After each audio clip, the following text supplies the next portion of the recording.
So let's Well, hear it's almost right because you got the K in there, and if you put an H there, I've been fine. Yeah. So I'll do that in post. I have no really in order per se. I just went with bands that I know, like I said, and bands I've seen live. I actually have. There's a few other bands like Dead South and some others, but I don't have any of their music. We'll just do 5 so you don't take anybody else's. Well, what's up, Ruby? But I did cheat a little bit because the first one's Scoat Belly from their Daddy's Farm. And if you listen to the Daddy's Farm 1, 2, and 3, it is a really messed up family. They're all about got needles in their arms and they take drugs and my daddy beat me and everything.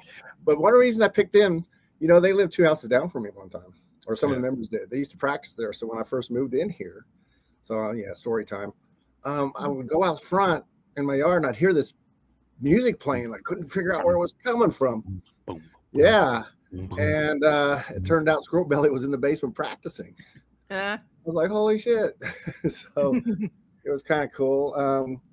I left my notes upstairs. I'm trying to remember what year it came from. It's not hard because I'll just go straight to the album here. It came out in 1996 and it was Daddy's Farm 1, 2, and 3. So I cheated. So it's just one song, but they have 3 parts. Yeah. And really cool. Another thing about it, the bass player has a big gas can with 1 lawnmower string that he plays it on. A lot of people don't know that. And that I've seen it. And that lawnmower, like a weed eater type string, it's huge. I'm like, where did you get one that big? Scoat Belly is insane. Oh my God. Yeah, high energy band. Them boys can play. Yeah, they can play. Well, that's the one thing people don't understand. Cajun music or bluegrass, dark grass, new grass, whatever the new names are, hillbilly, country, it's kind of loose if you ever watch them. And that's why a lot of times anybody can come in and start playing with them. I can walk in. That's the reason I love doing the washboard. Anybody. Man. Huh? Not anybody. You have to have a little bit of talent to walk in on there. You just can't just stop it. But not somebody who a novice could not walk in and play bluegrass. No. Somebody who's been playing guitar. Well, banjo. Okay. I have been around a little bit, so maybe I am not a novice, but I've done it with some pretty, with the washboard, you just got to keep the beat because they usually won't have a drum, or if they do have a drum, they have a kit drum, a trash can kit. And talking about having a trash kit, my next one is Carrie Nation, Andersonville. That song is so deep and so sad. It's probably the saddest song on the damn planet. Because if anybody understands what happened at Andersonville, there's a huge history on it. And, it was basically a concentration camp that the Union soldiers had that they kept the Confederates in. And they ran out of food, ran out of water, had nowhere to sleep. Dysentery was killing people left and right. It was horrendous. In fact, I think it was the first time we ever had a general or colonel or whoever ran the camp was pretty much put up for war crimes. Yeah.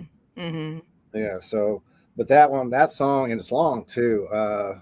Little side footnote: when I was playing with that folk band, with the group later became the Flint Hills Fairies.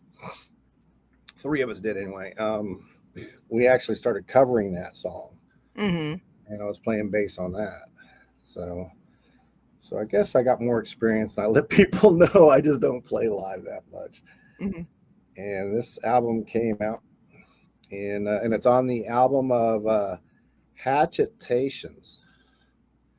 Of course, it's Carrie Nation and the Speakeasy, the Hatchet thing. It came out in 2013. I figured it was longer than that, but I guess not. That was like 12 years ago. It's long time. Well, that's right when I retired from the military, so that makes some sense, I guess. The next one, these guys actually got banned from the Muddy Roots, the Peculiar Pretzelmen. And Heard of them? huh? What? I haven't heard of them. Because they're banned. Man. Well, they're very interesting band. It's two players. One guy plays drums / percussion. He has a bicycle tire with the card in it. But he also, the guy that plays the main instrument and sings, he plays mainly a bunch of different box guitars. Mm-hmm. And then he also has pots and pans up there. Yeah. And the song is called Dirty Susan. Is that the song that got them banned? No, That's what I was thinking. The song, most of their music is really, I don't know. This is a band you got to listen to. It's not your traditional Cajun, but it's very interesting because he has these trash can, the metal ones that he beats on. He has a regular drum set too, and then a bicycle and all these different types of cymbals. And then the guitar guy has like 3 different megaphones that sounds different and stuff. It's just 2 guys, and they did one song that was super like technical death metal almost, and I think that's shut down from. Oh wow! Okay. Which I'm surprised because they've had rock and metal bands there before. You know, Hostility played there a long time ago. You know, which became Gold's later. They played there, but that was like 1,000 years ago. So, you know, I think at one point they were trying to push some more rock bands, and then I think even Lawnmower Death or Weed Eater or one of those kind of heavy metal, those heavy bands played. And I'm talking about the Muddy Roots. I'm not talking about here in town. I think sometimes the Muddy Roots try to go heavier, so maybe the Pretzelmen can go back now, but I don't know. And anyway, that album is the Innumerable Seeds of Calamity. And it came out in 2010. Very interesting, really cool. And this one here, just because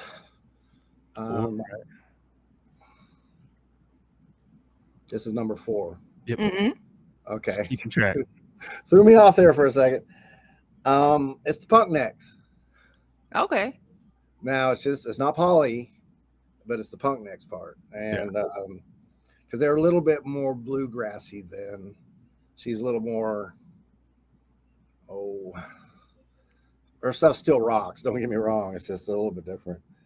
And the song was Better Man, mainly because I know the guy, and he could definitely be a better man. But it's a really good song. And it's Road to Nowhere, and it came out in 2014. About the same year they split and they started going their own directions. Yeah. And just love it all. And like I said, if anybody's ever seen Polly, she comes by once a year and does a show once a year in Wichita. Not anymore. She's been back to Kansas quite a bit. She came back earlier this year. Well, I know, but she's been back quite a bit this year. Yeah, well, she's also in the National Guard, so she's able to get around more too, because of it. That'll work. Yeah, stuff like that. Because the flights are cheaper. That's all I got to say. So if you ever want to travel with me, you know it. And then the next one is the one band I'll probably go to hell for because I've watched them way too many times, and it's the goddamn Gallows. And it's Call of the Void. And those guys are just playing right. They're just a party waiting to happen. Oh yeah. And they got some major characters in that band. And even when they switch it up, you know, there's still the 2 or 3 that are the main ones, but they bring in some pretty major characters throughout the band. Yeah. And a really fun band to watch. And I've seen them several times. Try to catch them every time they come to town if my band's not playing. And that one came out as the same album, Call of the Void, and it came out in 2021. And there's my 5 for now. I got 20 more. Can I keep going? God, well, me and Santi will just check out. It's the Kevin Loves Music Hour.